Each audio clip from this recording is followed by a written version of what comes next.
Hello YouTube, welcome back. I'm your host Logan Albright, back with another book review for you. And today I want to talk about a little bit of an unusual book, in fact a very unusual book, The Secret History of Twin Peaks by Mark Frost. Now, people who know me will know that I am a huge David Lynch fan, and I'm also a huge Twin Peaks fan. In fact, I regard Twin Peaks as the best thing ever shown on television. It was originally a two-season drama, sort of deconstruction of a soap opera that aired on ABC in 1990 and 1991. It was canceled before its time. It ended on a big cliffhanger that never got resolved.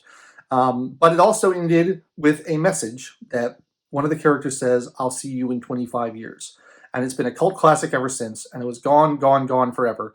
And then, sure enough, 25 years later, in 2016, David Lynch and Mark Frost, who were the writers of the series, came back together and they released Twin Peaks: The Return, which was an 18-episode miniseries on Showtime, I believe, which was amazing. And like I'm very skeptical of shows that try to come back and do reunions 20 years later. I never think it works. I think it's just always a bad idea.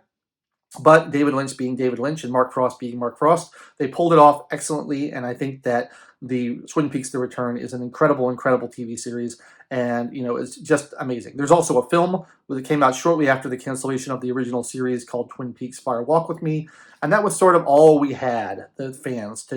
There's a lot of mystery, there's a lot of very kind of riddles and confusion and things that are left hanging. And, if you watch any David Lynch movies, you know that there's a lot of things that are up to the interpretation of the audience, and not everything is spelled out for you. So there's a lot of room for fan theories, and there's a lot of room for speculation. And fans have had to live with that until 2016. And even after the 2016 series, there's still a lot of unanswered questions.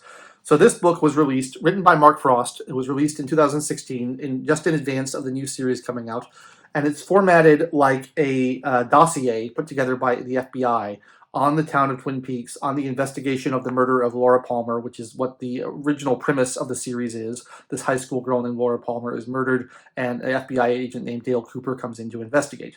And this book is basically the FBI dossier put together. It's full of pictures, it's full of graphs, maps, it's full of reports, old documents, newspapers, all kinds of scrapbooky sort of things that explain much about the history of the town of Twin Peaks, which is a town in Washington State where all this goes down, much about the people, and it fills in so many of the gaps of the story.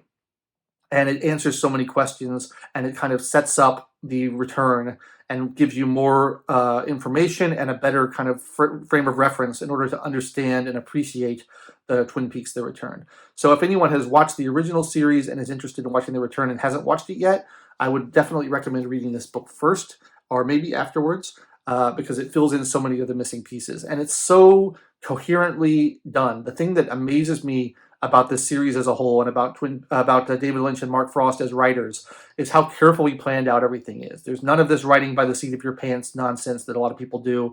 There's none of this writing themselves into a corner and not knowing how to escape it. Everything seems to have been meticulously planned from the beginning. And it's just amazing how everything connects and everything fits together. It's hard to believe, but I just think it seems like The Return, the entire plot line of Twin Peaks: The Return, they already had in their heads before the original series ended, and they were intending to go in that direction. And it's so different, and yet it's so the same, and it just all fits together brilliantly. It's a masterpiece in kind of puzzle making in terms of visual media.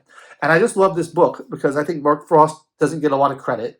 Everybody knows who David Lynch is, and everybody praises him as a director and a writer, but nobody praises Mark Frost. He's kind of more under the radar, and I think this book proves that Mark Frost is an essential and integral part in what made Twin Peaks special and what made it amazing.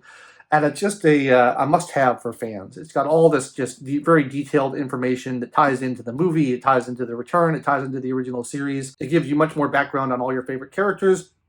It's just a feast for the imagination of the Twin Peaks fan. Now, there's another book that was released after the Twin Peaks: The Return called The Final Dossier, Twin Peaks: The Final Dossier, also written by Mark Frost, which I don't like as well. Again, it ties up a few loose ends, and it has a little bit of more information, but to me, it's not as great of a book as this one. And it's worth getting if you're a completist, but this is the one that I would really recommend. I think that if you have this one, you don't really need the Final Dossier unless you're just a completist and you want everything Twin Peaks related in your collection, which I can't blame you for wanting because I'm that way myself and I like that sort of thing. But I just wanted to take this opportunity to kind of evangelize Twin Peaks a little bit. I think that it's such an amazing series, and the original series has a cult following, but I don't think the new one got as much attention as it deserved. And it did the impossible, coming back 25 years later and totally fulfilling all my expectations, actually exceeding all my expectations, with much of the original cast returning, although not all, because some of them are sadly passed away, and some of them passed away right after the series was finished filming. So they did it just in time. And it's probably the last we're going to ever see of Twin Peaks. I think David Lynch and Mark Frost are sort of done with the franchise, and I can't blame them. But man, it sure is amazing. And if you're a TV viewer or a movie viewer or a book reader, it's definitely something you should check out. Now, I will say this book will be meaningless to you if you haven't watched the original 2 series of Twin Peaks and the movie Fire Walk with Me. You watch those first and then read the book. But as a multimedia tie-in, it's unequaled. I don't know of any other multimedia tie-ins that I think are as impressive as Twin Peaks, The Secret History by Mark Frost. And that's all I have to say about it, really. I just wanted to give a shout out to it because I have it here in my collection and I haven't talked about it yet. And people have noticed that I have some Twin Peaks memorabilia on my bookcase. And so I just wanted to say how great it was. Let me know in the comments what you think about Twin Peaks and David Lynch. If you've read this book, what you thought about it, and anything else you think I would enjoy watching or reading. Make sure you like the video and subscribe to the channel and click the bell for notifications. I've been your host, Logan Albright, and I'll be back just as soon as I can with another book review. Thanks so much for watching. I'll catch you later.